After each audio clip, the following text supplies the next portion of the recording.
Well, I wonder if you've heard about this. Did you know that the city of Cairns has been nominated as a model city under the United Nations Making Cities Resilient campaign? As the name applies, this is an international effort led by the United Nations, encouraging cities and towns to be better equipped to bounce back in times of trouble, in times of disaster, and particularly in this era of discussion about climate change, to be able to bounce back from natural disasters. And according to the people running this campaign for the United Nations, Cairns is one of the best prepared cities in Australia for the most likely type of disaster we may encounter, and that is, of course, tropical cyclones. The Special Representative to the UN Secretary-General on Disaster Risk Reduction is Margareta Wahlström, who is visiting Cairns today to launch this UN campaign here in Australia. My function is just a couple of years old, in fact. It was established on the suggestion of the UN Secretary-General to countries that they wanted to have a figure in the system whose function it is to advocate, push, build political commitment to accelerate the work on risk reduction. And of course, disaster risks are multi-hazards, but of course, what we are going to focus here today is very much on weather-induced hazards. I think every other year, and particularly this year, we're also reminded on the deadly and destructive force of earthquakes. So there is a 10-year, 20-year-old effort to convince both governments and organizations that prevention is better than cure. Absolutely. Even though vast resources have to and will continue to be invested in disaster response, but there's also a lot we can do to mitigate and prepare better for disasters. And the word resilience gets used a lot in this context. Yes. How do you understand the meaning of that in this context? Well, resilience is fundamentally about, I think, the mitigation and adaptation. Fundamentally, it's about the ability of a community or a country to bounce back after an external shock. That's what it is. The reason is the very rapidly building up awareness of the impact of climate change. And the only reasonable way of looking at that is actually you have to strengthen and continuously build and plan around resilience issues. That's sort of a core concept. And talking directly to local governments seems to be right at the key of this, that's where you're going to make the biggest difference. Yeah.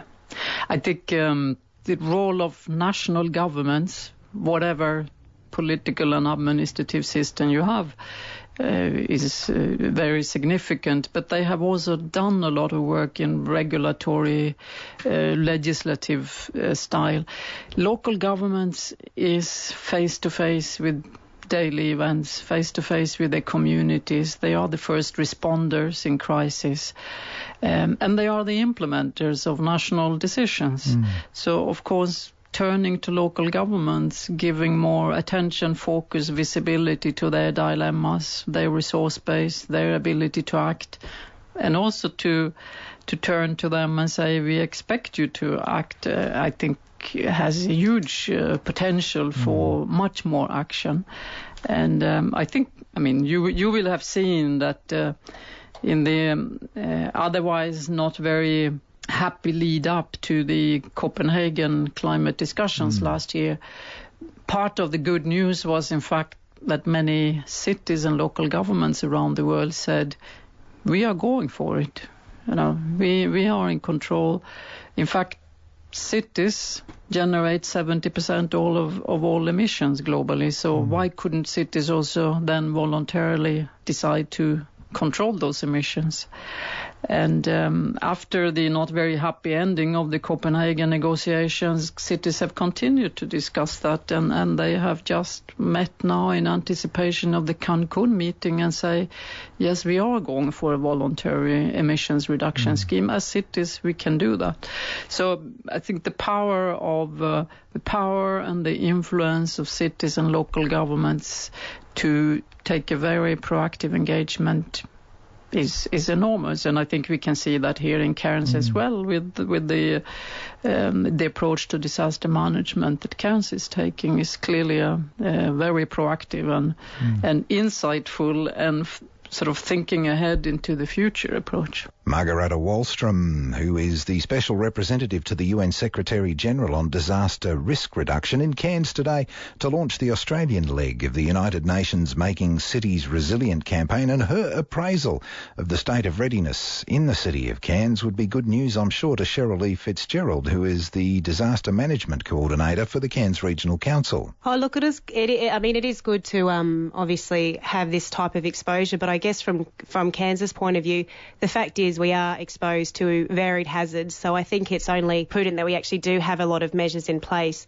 And I think with regards to climate change and other risk factors, all local governments are becoming more cognizant of the fact that they need to do more to prepare for disasters. And this campaign within the UN, I guess this gives us an extra platform where we can get information from other local governments with what they're doing as well, because local government is best placed to the community to be able to recognise the risk and then develop strategies, hopefully, to mitigate against those risks. And just looking at other ways other local governments do that is quite good as well, because we have finite resources. We have, I guess, complexities that larger governments don't, and we are the first responders.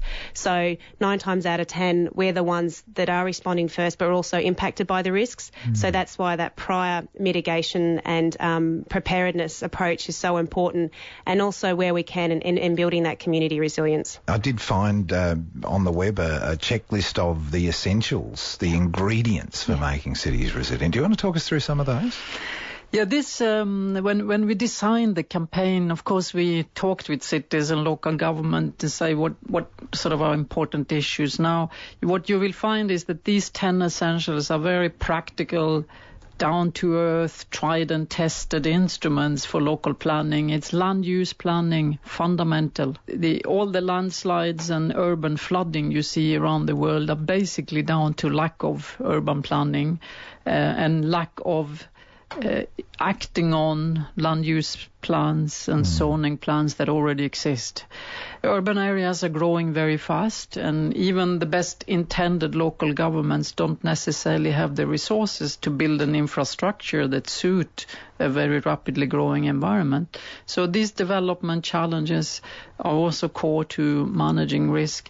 And the fifth priority of HFA is very much about preparedness and capacity to respond to disasters and emergencies when they do happen. So that's about the trust between the communities and their authorities.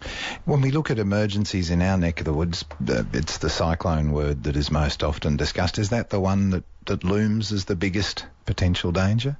I guess locally we're looking at cyclone, but also flooding type of events, particularly given this season where we're probably going into what the Bureau is actually earmarked as probably an active season. So November to April is predominantly cyclone and flooding, but with the disaster management framework that local government works within, we also need to be aware of our other hazards as well.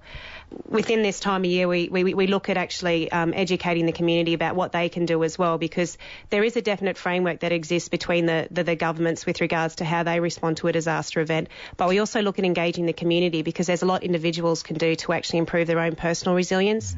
I mean, the fact is we know that we could experience cyclones, so that isn't an event we can prepare for, and typically we do get a couple of days warning.